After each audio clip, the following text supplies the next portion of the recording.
God is working in wonderful ways. It's on. It's on. It's on. You could have asked me, I would have told you. It's more fun to hit it much like that jump when you do it. Say good morning to Stephen this morning. Good morning. If you couldn't tell between the two of us, Stephen is the youth pastor. What are you trying to say, Pastor? I just wanted to clarify that. What do you mean by that? Nothing at all. Brenda said that I should clarify anytime that both of us are up here together, that I should clarify. In case we have visitors. Just in case we have visitors. Built for Battle, it's a youth conference that they started to run at Rensselaer Assembly 3 years ago, and we've been honored to attend all 3 years, be part of this as it's grown. It's called B4, they shortened it B4B, Built for Battle, to preparing our students to go out into battle, because they are warriors. Yes, they are. Slowly over the past 3 years, we've had more students go. This year, I think we had 17. I don't think all of them are here right now, but those of you that went, if you could come up here, please. Let's give them a hand.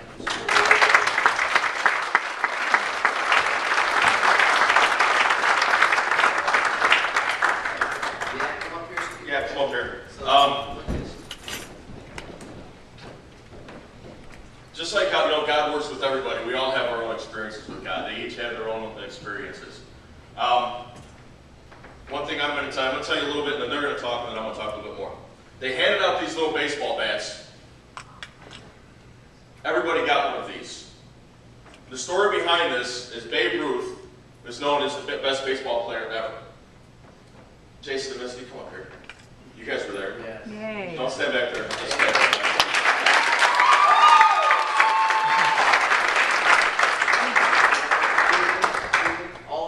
Although Jason and Misty could pass for youth in the youth group, you might want to introduce them for. Jason and Misty are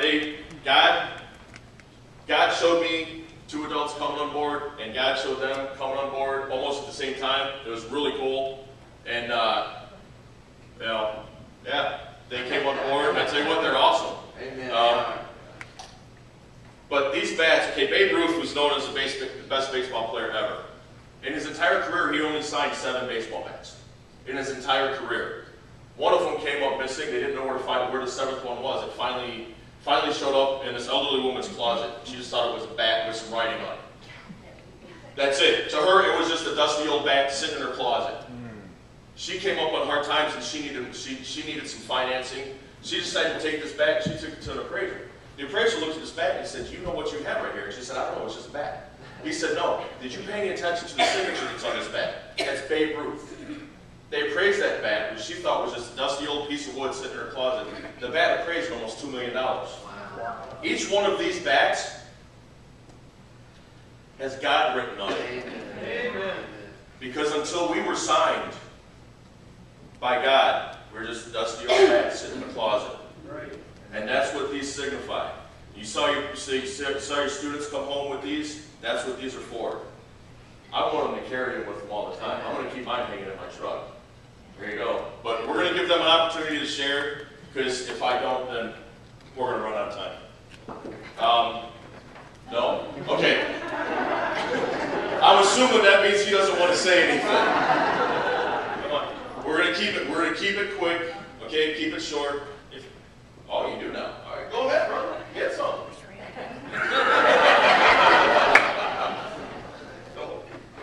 Hi. What did you get on the B4B? I met a lot of people that I didn't really know here, and I just got a chance to hang out with God. Amen. There you go. Amen. Yeah. At B4B, I got the chance to meet a lot of new people, and I got to meet them under the grace of God. Thank you. And I got to learn more about God and what He has in store for us. Amen. Amen.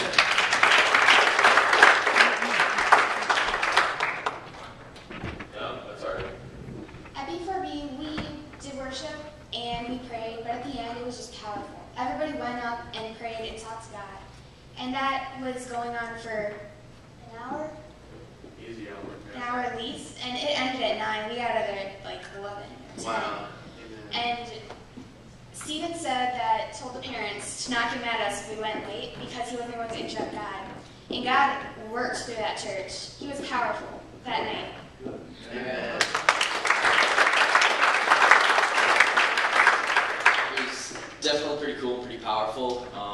I think just with this group alone, it's pretty awesome. I haven't been with them too long, only a couple weeks now, but I definitely got to know people better and definitely forming bonds and relationships with everybody. And it's really cool because events like these, it's definitely easy to become friends and family with people like this. Amen. Okay, well, this is my first conference back with the youth group, and I have to say, parents, you got the best youth group in the world. Amen. Now, I've seen you guys change so much. I've been gone a couple months, and the Rickabees are actually talking. That's a miracle. And the conference was awesome. I love these guys. I wouldn't want to be anywhere else but with these guys.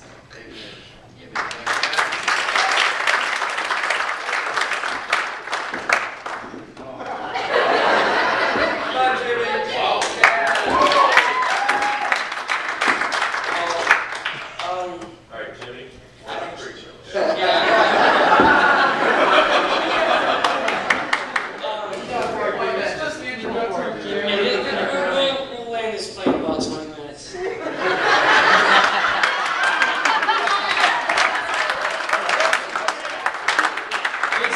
we go to B4B to get built for battle. We go to B4B so that when we're in the battle, we know what to do. But this year, God was telling me something different. It wasn't about the battle that was more important. It was about what leads up to the battle. You can go into the battle with a weapon, but if you don't know how to use it, you're not doing much. First thing, he asked me, what does God require of you?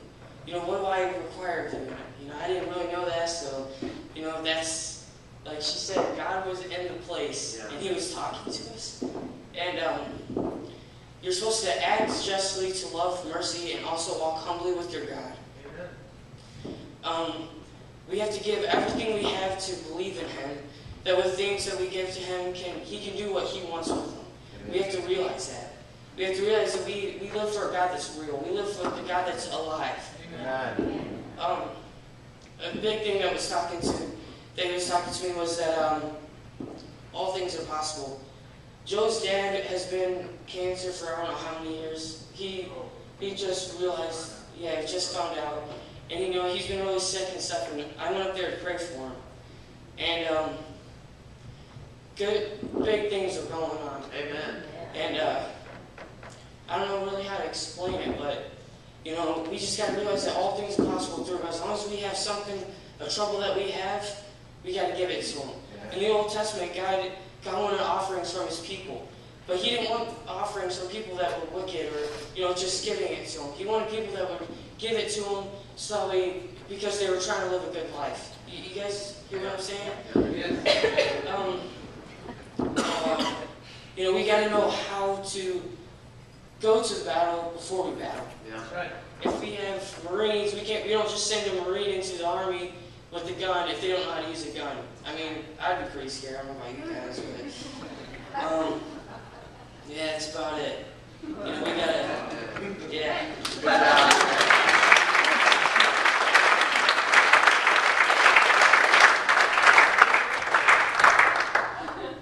I think he may have a little bit of preacher in his future. I'll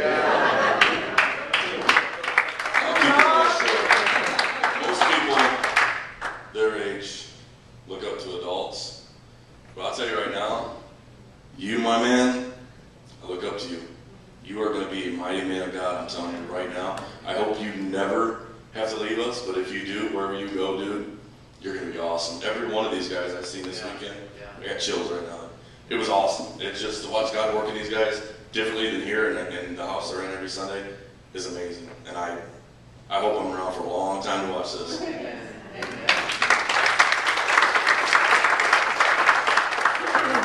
I absolutely just loved and adored watching these kids on their knees praise and worshiping God. It was so real. God was there, and just to see them just giving it their all and jumping for Jesus, absolutely amazing. God was really speaking to these kids. Amen. Amen.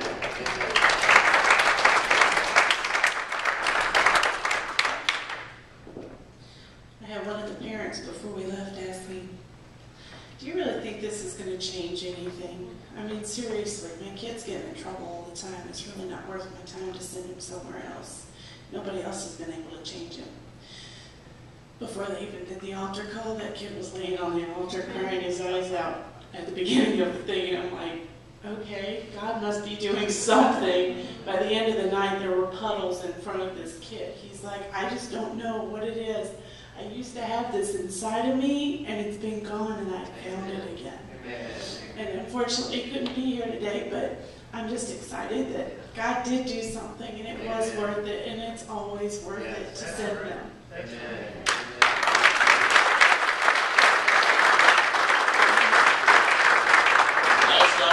Last night, we had, out of our group, we had 2 rededications. The young man that my wonderful bride, whose birthday was yesterday, we had a little bit of party with 200 or 300 people that we didn't know.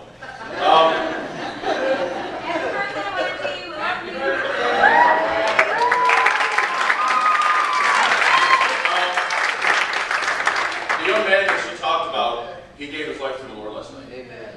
And I was privileged to be there for that. I was privileged for him to turn around and look at me and say, you know what, I'm tired of this junk. Okay. I don't know. That's what's awesome about being in this position. Yes. One other thing, and then we're going to be done, Pastor, for real. Is it just introduction? No.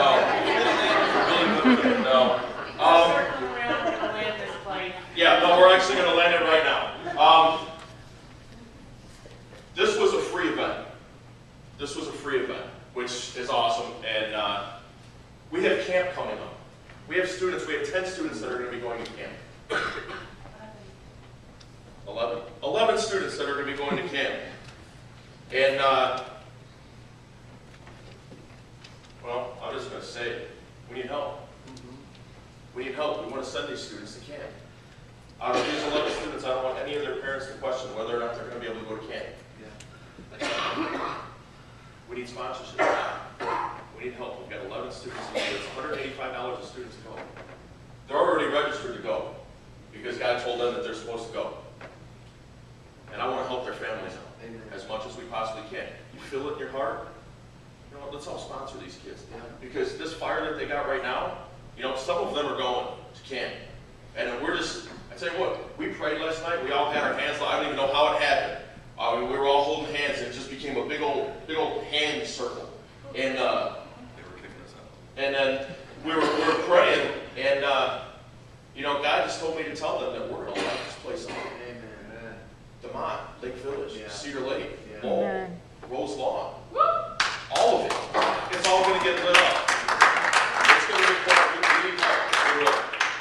If you feel it, if God needs you to do it, you know, this is, even if it's just a little bit, every little bit helps. And send these kids to camp. But that's all I got. All right, let's go to the hands.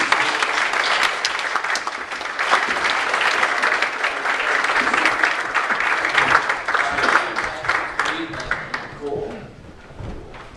And we're so proud of you guys, every one of you. And Steve and Wendy, thank you for all you do. And Jason and Misty.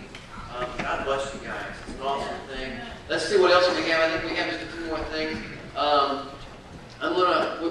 We're gonna say Happy Mother's Day, and I'm gonna say mothers. This is supposed to be cute. Mothers, this day is all about you. Hold on, wait, stop. I have something important to say. Nicole. I was just thinking, Nicole, where'd you get the nice bandana? The my drawer? You didn't get my drawer. No. Okay. Is that one full screen? All right, rock on. Yes. Is that full screen? What's that? Oh, you got something important to say?